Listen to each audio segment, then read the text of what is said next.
You are listening to the In Kinship podcast, a podcast for makers who crave a vibrant, joy-filled life on their own terms. I'm your host, Tina Vandenberg.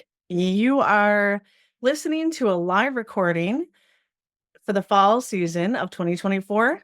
Some of the recordings, just a little housekeeping here, some of the recordings are going to be live and video like this when I have a guest. Sometimes I'm going to do a pre-recorded podcast and put it right onto my podcast feed.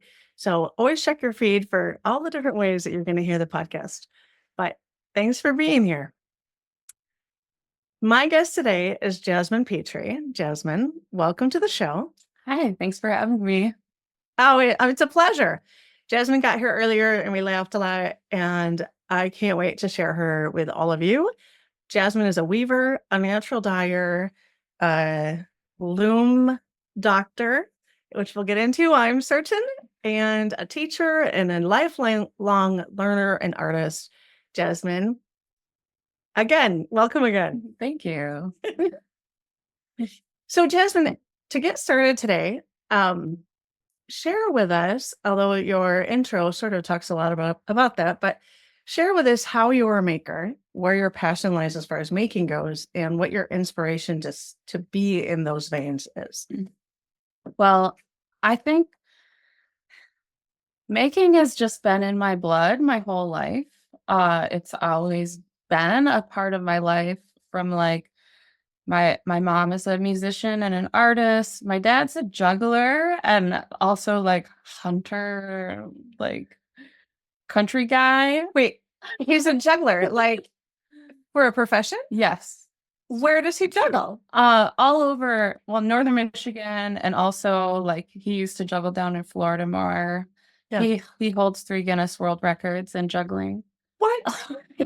What? Tell me more about this, and then we'll move on. I mean, we have to sideway into this for a moment. Yeah, his name's Tommy Tropic, and so he has longest distance juggling 3 objects while skiing and rollerblading, as well as longest distance passing 3 objects with someone else while skiing. Downhill skiing. Wow. That sounds like he's a lot of fun. Yeah. It's been an interesting childhood. Yes, I imagine. My partner said to me, "You look like you were juggled as a child." You probably were. I was. Yes. That is adorable. And we're not going to dive too far into why you look like that, but we'll just go with that. I'm into it. Yeah. So you have a long line of makers in your family, and it sounds like adventurous living as well. Mm-hmm. Continue with your story. So then how did you become the maker that you are today? So yeah, I feel like I have never really shied away from taking chances. Yeah. I can think of many times when I was younger where I could have almost died. I don't know, like just being a little bit risky. But like that time me and my friends jumped off the break wall at night while it was the waves were crashing over. Wow.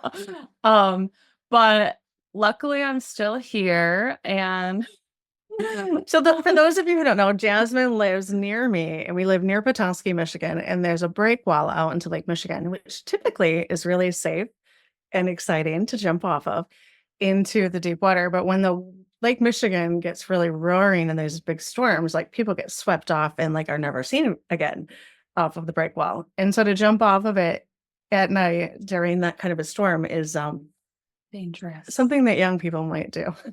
Yes, I was in high school. Yeah. So yeah. I feel like I've just always been. It's either I've been in the right place at the right time, or I'm making these choices along my path to follow making, and it's ultimately led me to this weaving and natural dyeing that I do now. Yeah. Give us an example of one of those moments where you were either in the right place at the right. And I would argue that probably both are true at the same time, and that they are both the same thing to some degree, is that you have to be brave enough to hear a call for something and to follow it. And I think that opens up opportunity when you do that. So can you share with us an example? Yeah. So when I got to college at NCMC in Petoskey, I was really surprised to find that there were textile arts in the art department. I had never really identified as an artist. I didn't do great in high school art. And so with I through that, I met my dear friend Shanna Robinson, and started natural dyeing there, and also acid dyeing on wool. And so through that, I got a job dyeing yarn at the Cross Village Rug Works when they were open in Cross Village by Legson. And And that's up here near us in Northern Michigan as well. Yes. Small, really quaint town if you ever happen to be in Northern Michigan. Yeah. And it was there that I started weaving, and kind of just fell in love with the process, and it latched onto me. So I know that Crossworks is no longer an entity, but tell us what it was when you first were there. Yeah. It was a nonprofit its mission was to give local people a craft or a trade that they could take with them into their lives and always have a way to like make money. Mm-hmm. And so that was weaving and punch needle Mhm. rugs. And so they sold them there in the shop. And my initial job was dyeing the yarn that was punch needled, and then also the fleece locks that they wove rugs out of. Yeah. Very nice. So then what happened from there? So when they unfortunately closed, and they told all of us who still worked there, we can't exactly pay you anymore, but you could continue to clock hours in exchange for tools and materials. And so I was luckily in a position that I was able to continue working without pay. I had other avenues of income, like cleaning houses. And so I just clocked hours, and at the end, we all went around in a circle one at a time and took the materials. And so I ended up with like a studio after that, as well as my art professor, Andrea Gehring, my art history professor, helped me get one of the big looms, which would not have been included in that. So one of the big Cranbrook looms that's 6-foot weaving width. Wow. She helped me Very nice. get that. So it sounds like you feel really fortunate or very grateful that you were in that position. And then when you were, even though, you put the hours in. So like you said, took the things, and I was like, earned the things. Is really the thing here. But you were able to then outfit your own practice in your own studio. And then where did you go from there?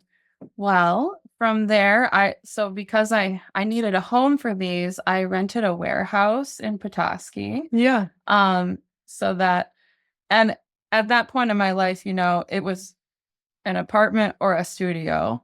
Right. I'm not going to say where it was. I talked to the landlord, and I was like, what if I lived here? And she was like, as long as you don't tell me you're living here. So that was a pretty cold winter. Right. I imagine. But I had like a mini kitchen and the bathroom, and I heated my bedroom. And looms. Yeah. And to be clear, any of you who are not familiar with weaving, loom is a very large piece of equipment. I mean, unless you're talking about a table loom, which is still fairly big. But tell us about like an average size of a loom. Well, it's hard. It's hard because looms could be anything from like a little frame or a pack of cards for card weaving, to What does that even mean? Card weaving. So it's like a deck of cards. They're square. It's the way the Vikings used to weave bands, and then they would sew them together to make bigger pieces of cloth. What? So very portable. Okay, tell us more about this. We'll go back to that other question about size in a minute. So yeah, it's kind of similar to the backstrap looms of like Central South America, where you can tie some part of it to you and part of it to something else for that tension, because a loom needs to hold tension for the weaving process, and then the cards twist to shift the shed, which is a technical word, but that's basically you put your weft through and then you can shift the shed so that the fibers cross. Yeah. And then you put your weft through again. And that's how you get the actual weaving motion or the weaving activity of the fibers. Yes. So when would they do that? Like, I am imagining, I know that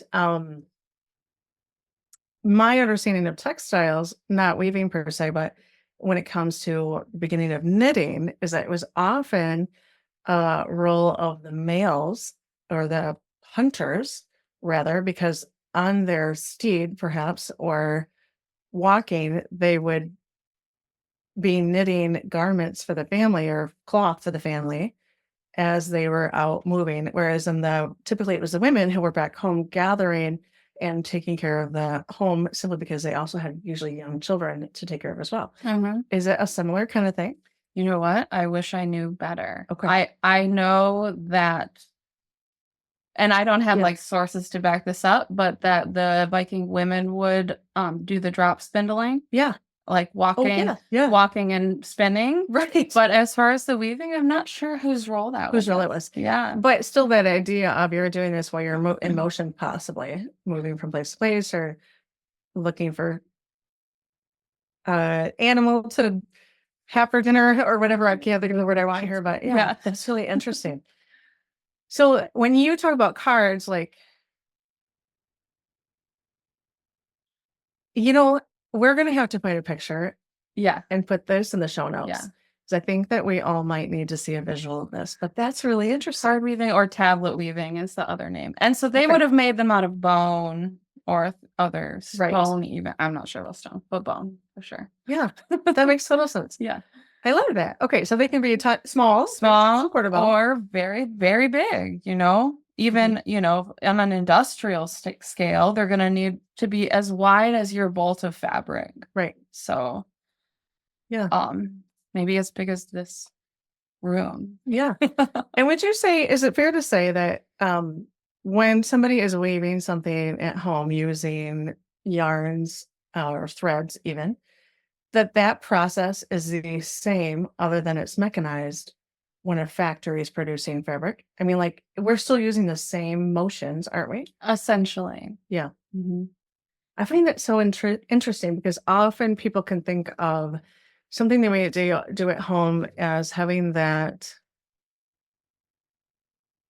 that homemadeness to it, and not like in the positive sense, but kind of in the now, this is something we make at home, but it isn't actually all that useful, if that makes sense. Mm-hmm. But I love it when I teach working with knit fabric, because that's one of the things I love to teach. I can often relate the fact that the things that your grandmother or you maybe are knitting with knitting needles, this knit fabric is produced in the same way, but on a machine, but it's still the same process. We've just mechanized it to be something faster and have less character and have less of the human touch of it. But I find that to be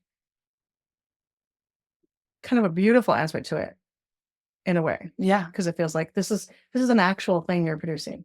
Does that make sense? Totally. Yeah. Mm-hmm. Yeah. That's cool. Okay. So you started out as a dyer. You learned and shifted into a weaver. Mm-hmm. And where are you now? I'm doing both. Mm-hmm. So I do a lot of natural dyeing, a lot of eco printing on garments, existing garments. So I'm upcycling with my eco printing. Mm-hmm. What's eco printing? So it's where I the style that I do is I take mortared clothing, and forage leaves, and then I bundle it up, like roll it up with the leaves inside, and cook it in my cauldron over the fire.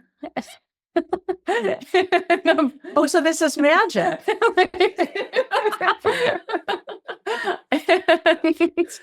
And then the next day I unbundle it, and then the prints are revealed. So the actual prints from the leaves are imparted onto the fabric. So can you do this with any old leaves, or do you have certain kinds of leaves? So you want to look for leaves that have a lot of tannin or other like color compounds in them. And it really takes like experimentation and practice. Yeah. But you can, maple and oak and sumac are pretty high up there on tannins. So does it leave an actual print of the leaf then on the fabric itself? Yes. And the fabric must be a natural fiber. So no synthetic fibers will work. Right. And when you're talking about mordanting, you're talking about what you mentioned. I can't remember if we were rolling yet, but you're talking about something that has been treated with iron or some kind of a tannin, something that will then bond between the dye and the fiber itself. Right? That's right. Yeah, exactly. Yeah. Very cool. Very cool. You teach, do you also sell and do artwork with your weavings? Yeah. Right now I'm in 2 shows locally. So the Farm to Wall show at the Charlevoix Circle of Arts and the member show at Jordan River Arts Council. And so I do a lot of upcycling in my like wall art. And really, try to work with abstract concepts as artists do. But then I also sell at art fairs as well. Yeah. So if any of you are interested in checking out, Jasmine has a website called Howl at the Loom, which is of course adorable. I mean, and by adorable, I mean badass. But you can see it's really picture heavy. The website is, which is beautiful. And you can see a lot of her art weavings there, which are just stunning wall arts is what I noticed most when I looked at it. But I know you do rugs and scarves and all different things as well. Yeah. Very nice. So tell us,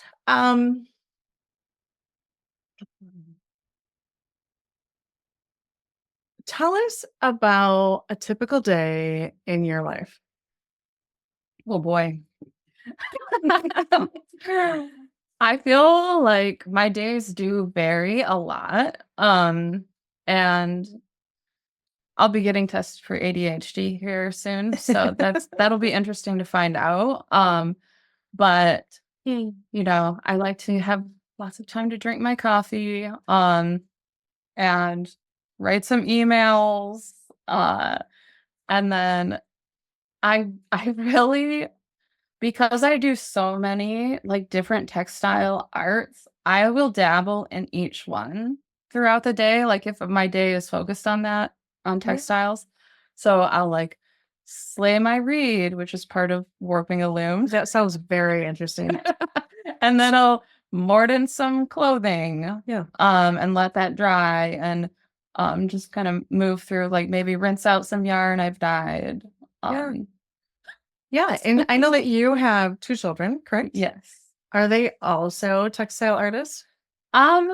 They're interested. I'd say my youngest has more interest in what I do. And they've both done needle felting. Yeah. So we'll see. Great. Who knows? Yeah. Maybe they'll be jugglers. Are they jugglers already? No. They both like music a lot. Yeah. And it took me, I did not learn to juggle until 2 winters ago. So that I could help go for the most scugglers at once. Yes. It's a world record, which we didn't get, but a scuggler is a skiing juggler. So I learned to juggle for that. There's an actual word for a skiing juggler? Yes. A scuggler. Yeah. Did you guys make that up? Maybe. Tell us more about your studio and where you live. I have an impression, and I think I know this, that I know let me say this, actually I back up. I know you've had goats in your past. I don't know if you do anymore, my neighbor's thinking of having goats, which means that I'm trying to prepare myself for goats being in my yard as well. So tell us about the life of Jasmine outside of textile. Okay. Or, Yes. So I have one goat remaining, and he was my first goat.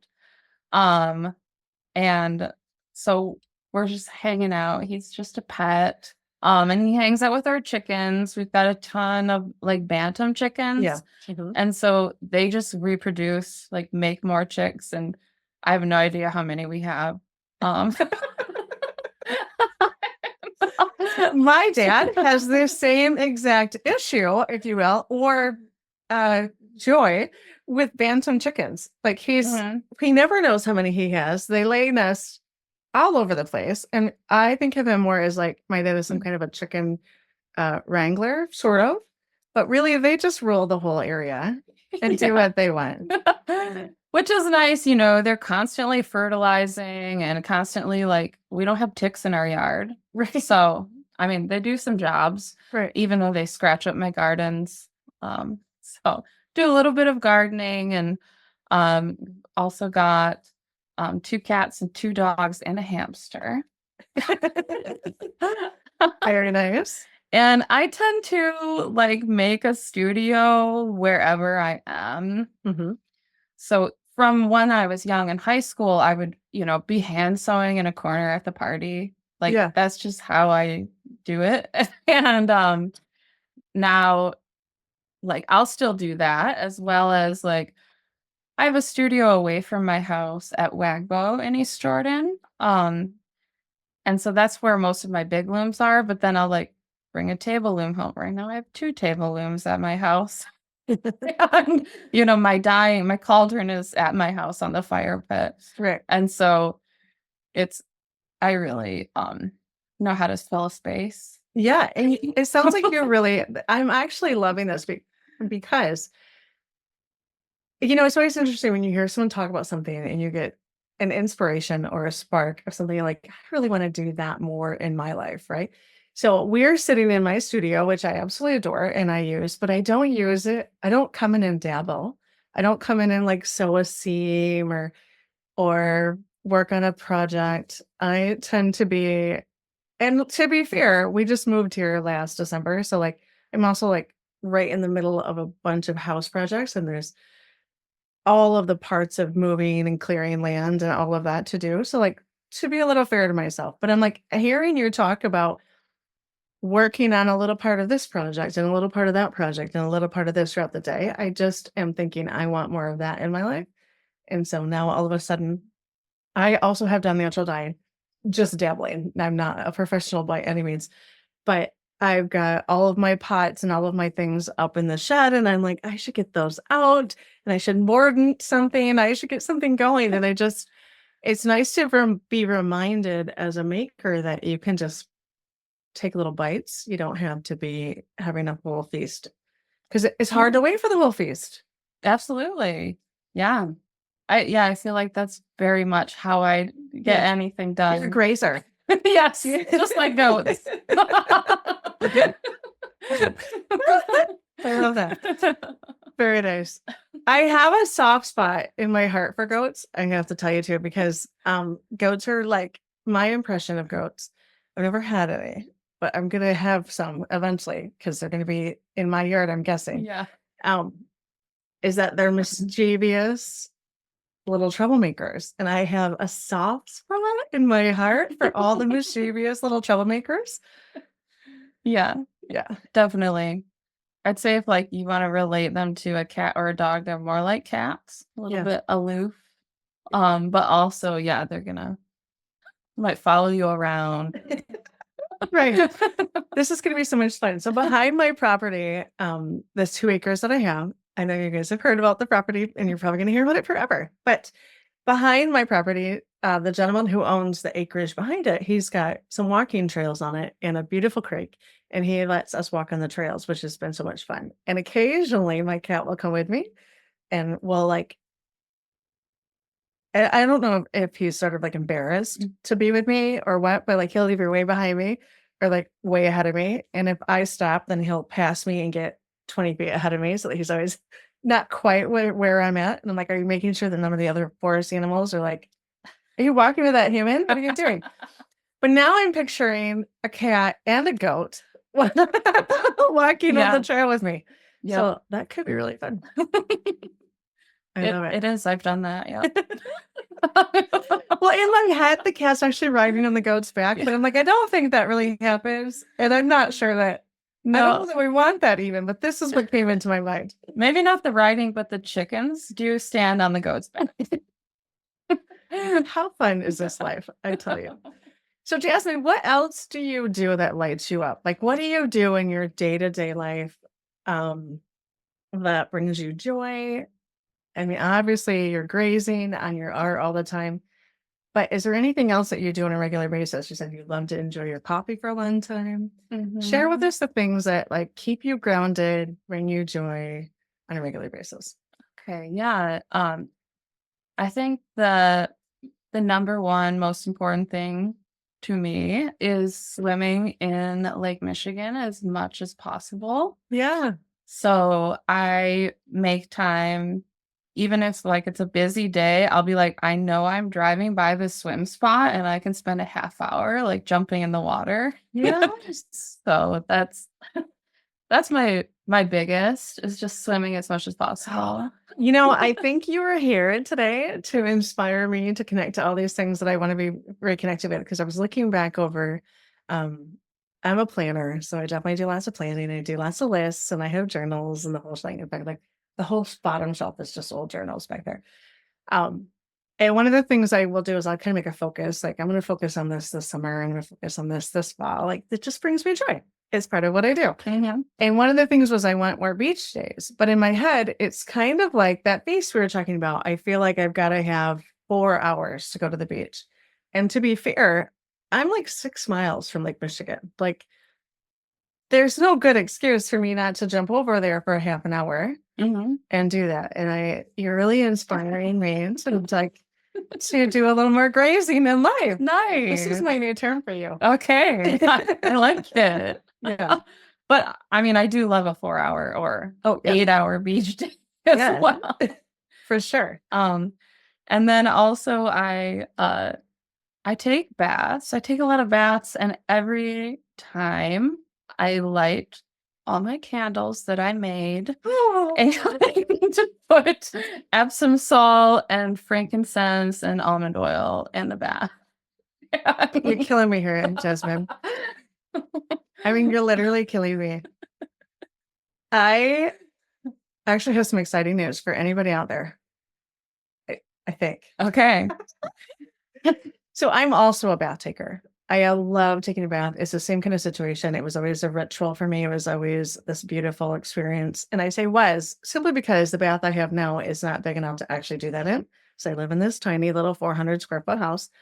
And so while it has a bathtub, it's more like a suggestion and less of an actual event. And so I've not had a bathtub that I could soak in for almost 3 years now, which is very sad for me. And then I'm reading this book by Mary J. Butters called Glamping. And I just picked it up, and it was like sort of this funny title, but it's actually a really deep book. It's really a beautiful book because I've been thinking about different ways of like having community on my property. And so that was kind of in my mind. She does like wall tent glamping sites. But one of the things that she does for her own self and also at all of her glamping sites is she takes an old cast iron bathtub and through like a 2-burner, I have a 3-burner, but like a 2-burner cast iron. That's not really for camping, but you know, like an outdoor cooktop, I guess. But they're short, right? Like they're not very tall. They're just like this, and they're heavy duty. Yeah. And they hook up to an LP tank. And she puts them underneath the bathtub and you fill it up. And it takes about 2 hours, she said, to come to temperature. And then you're bathing outside under the stars in this cast iron bathtub. Some might call it a cauldron. I don't know. But I'm like, I'm totally doing this. So I got so excited. I already have the deck ready for it outside of my bedroom. Just this little deck that I have to get into the bedroom. I already have the burner and the LP tank. And I was like, looking on Facebook Marketplace for just the right bathtub.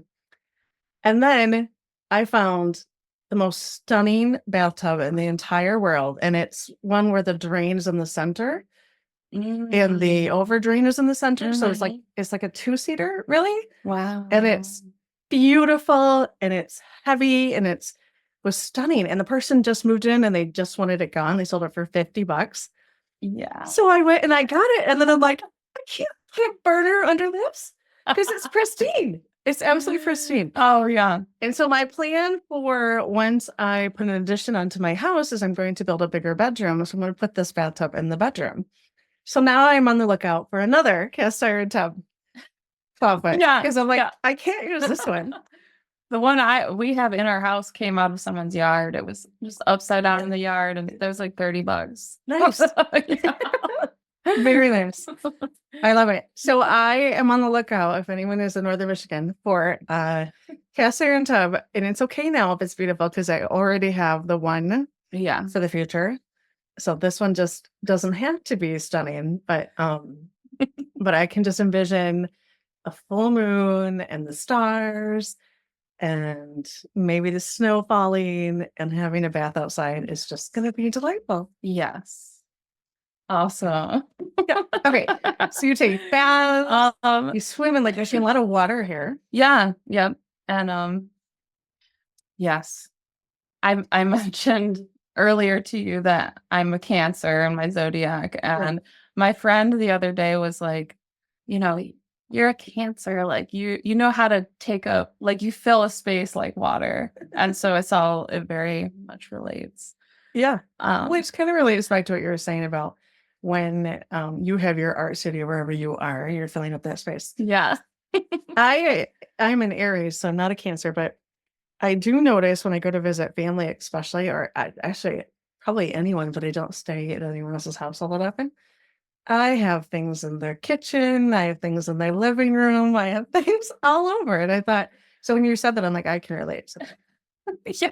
Like I have like almost like a basket of food over here and this over there. And totally. Yeah. I'm not sure if it's like making yourself at home or comfortable, but yeah. And then one more thing that I recently was able to do, and I realized I do this as often as I can. I jump in a mosh pit at a punk show. Wow. Okay. So what, you live in Northern Michigan. I know where you live. There's other punk shows up here? I was just in Traverse City. Saw a band called Platonic Boyfriends from Detroit. Very, very fantastic. But when I was growing up in this area, the music scene was actually thriving. Yeah. So there were a lot of mosh pits when I was in high school. Wow. Okay. All right. Yeah. That is lovely. I don't know that we're going to share that one, but that's okay. I do love live music though, and the energy of it. And I love to dance, so I can understand like getting caught up, literally, and the energy of it. I can see that. Yeah. I love it. So tell us about that morning coffee that you have. I'm going to talk back on that in a second because I definitely am a person who loves having a morning routine and starting my day in a particular way. And I'm like sort of having these habits, which I try to keep minimal and simple so as not to become crazy. But I like having a flow to my life that sort of prompts the next activity, the next thing I'm going to do. So you wake up, what kind of coffee are you having? Well, I brew coffee in a French press. And I like a tiny bit of cream, no sugar ever, please. Wow. And yeah, well, actually, I started putting collagen in one of my cups as well. How do you like that? I'm used to it now, Right. and it actually it helped an issue I was having. So I'm like, I believe in this now. I just started using MCT oil in my coffee like this week. So interesting. I know it's a similar benefit to some degree. But nice. Yeah. And so, yeah, I like to I like to do this before anyone else is awake. Mhm. It doesn't always work out that way, but Mhm. and I just kind of am. Sometimes I'll read and sometimes I'll write. Yeah. I was reading The Artist's Way. Yeah. You're familiar with that book? Yep. And so it prompts you to write every day. And so I do try to write more often, Mhm. but I find that I have to allow myself seasons. For sure. It's like some people can do that daily practice, and I just have to ebb and flow Yep. more. I have had that same experience. So I talk about I'm a planner. I love to plan. I love to have lists. I love to think about what feels the most expansive for me and all those ways. I love all of that process. But when it comes to the actual ritual itself, it has to be looser than that. So like my morning routine typically is that I'll wake up and like just the first thing I do needs to be some sort of something quiet. So whether that's meditation or it's breathing or it's just sitting with a candle, watching the darkness outside, whatever that might be, like that's how I like to start. But I get to choose what those things are in the moment. I mean, obviously we get to do whatever we want to do, but I have to have some flexibility or else I start to rebel against it, I think. Yeah. And there is a moment of like, what works for you now might not work for you in a month. And that's okay too. Like having the ability to just flow with that and choose what you want in any given moment. And so then after that, then I do some kind of stretching. I had this autoimmune thing 2 years ago that I've been recovering from. And I actually found these stretches this summer that have made humongous difference for me. And so I'm like trying not to let that go because that has been so positive in my situation. And also thinking about what else I can incorporate into that section of time so that I don't get bored with it or I'm not like, I don't want to do this anymore. I just so that but I get the same kind of benefit. And then by then people are awake and it seems to be that's the end. But I try to walk every day before I start work as well as kind of that trigger to start work. And typically, and all of these things I should back up and say all of these things give me so much grounding and peace throughout the day. And I know that and I work hard to put them in my life, but I still probably only get it half the time. Yeah. And that's okay too. Like I just have grace for that as well. But I just continue to come back to it when it works and to let it go if I didn't and be like, tomorrow's a different day. Right. So, Totally. yeah. I forgot a very important part What? about the coffee Yes. is that I always drink a quart of water before I drink coffee. But a whole quart. Nice. Yeah. Boom. I don't like slam it, but I'm like, oh, I'm not done yet. I can't have my coffee yet. And it really makes me feel so much better Yeah. throughout the whole day. I can see that. I can see that. And I definitely try to drink water. I think you're really bringing some stuff up for me. Cause I'm like, you don't drink a quart, you really could drink a quart. That would probably be good. I do try to drink a big glass of water because otherwise, if I drink coffee just on its own, well, I don't feel as good. I start to feel kind of meh Yeah. in my stomach, and water is so important. And isn't it interesting how we, all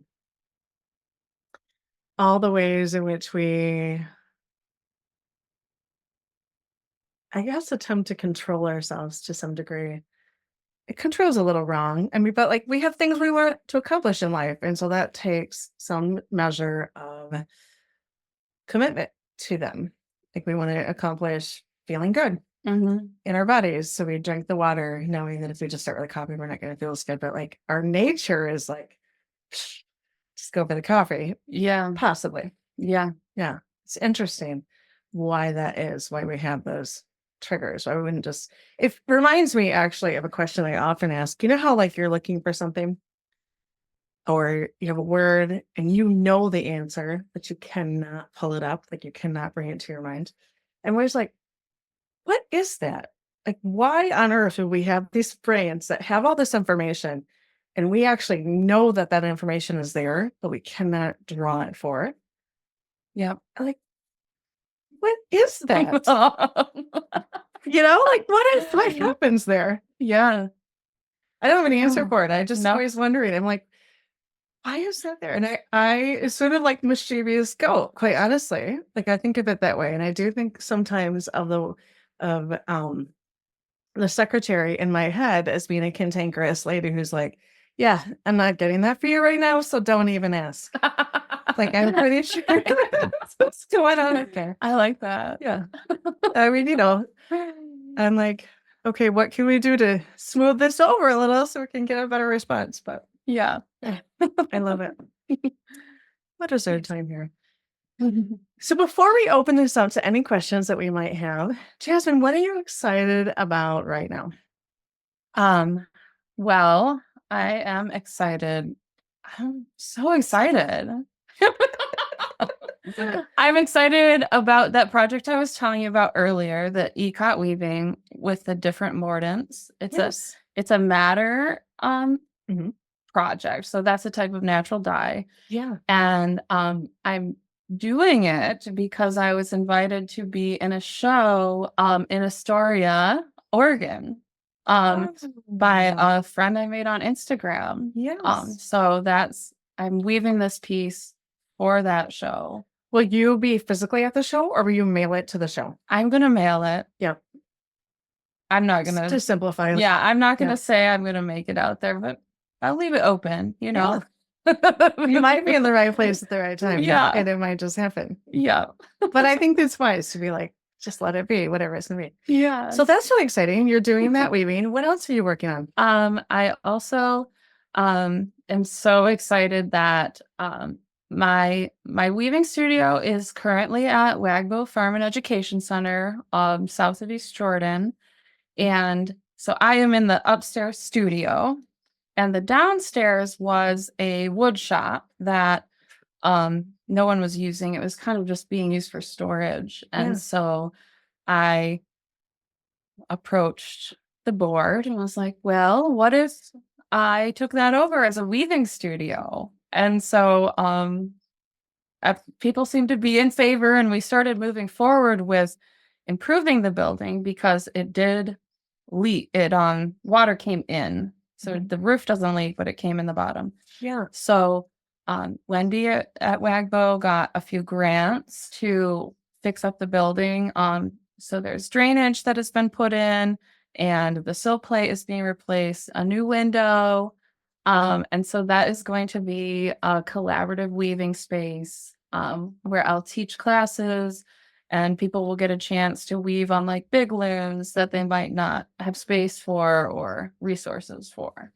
So would it be, I mean, I would still do the classes, which sounds really amazing. And then, but somebody who has experience that wants to come in and just use these larger looms, is it sort of like a membership then? Yes, there's a few models around the country that I'm, gleaning from, and I haven't really figured out how it's going to work, but yeah, some kind of like loom rental situation for Very sure. nice.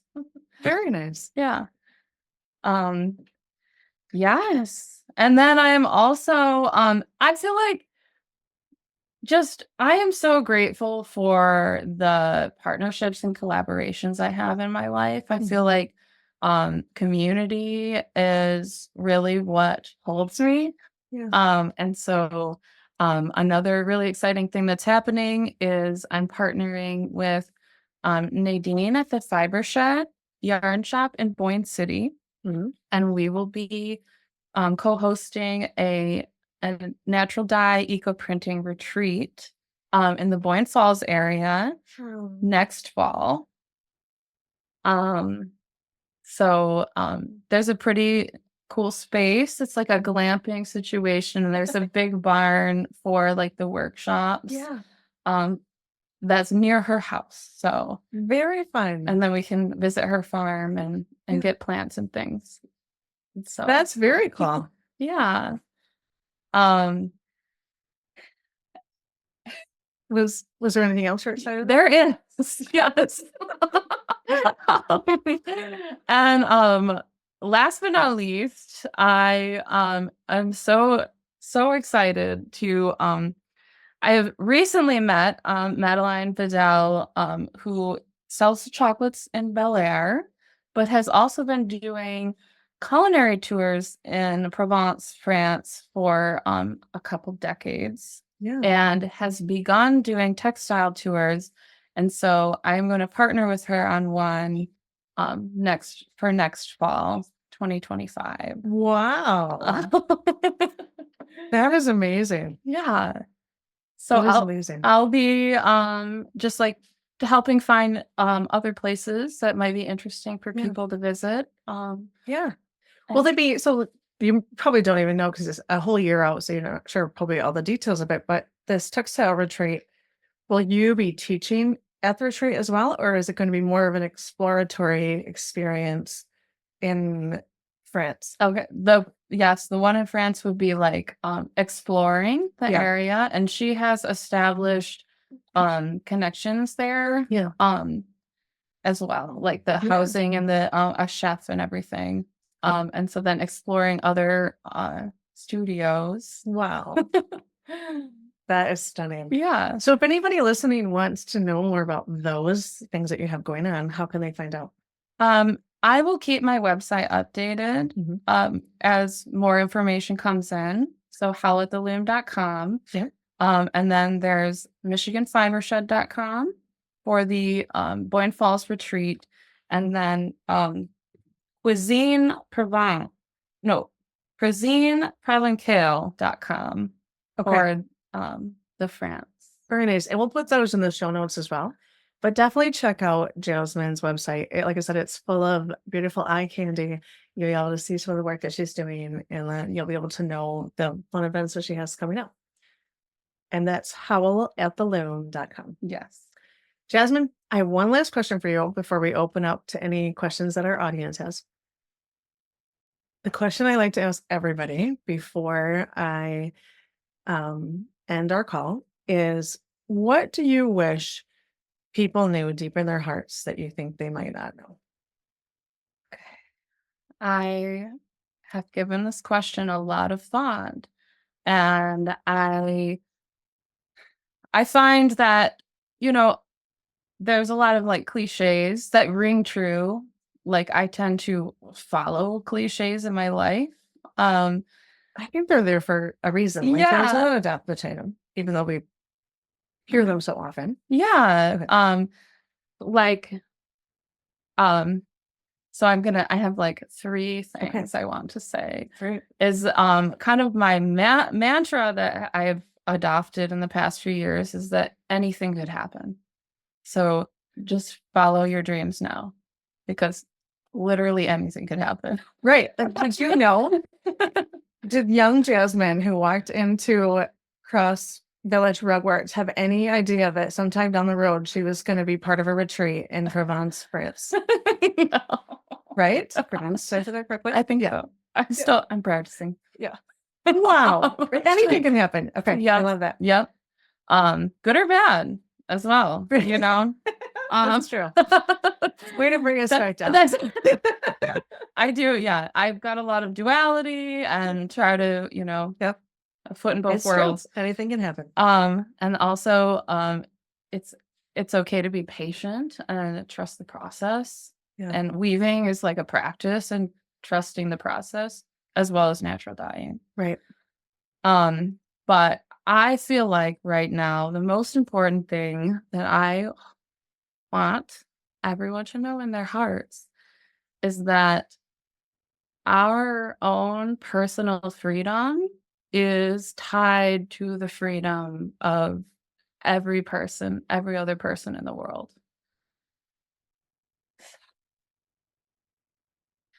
And if one person is not free, then neither are we. Thank you. Jasmine, thank you so much for being here. It was such a pleasure to talk to you. I love your enthusiasm. I love your adventurous nature. I love your artistry, and I'm just glad to have you. Thanks so much for having me. I love that you do this. Excellent.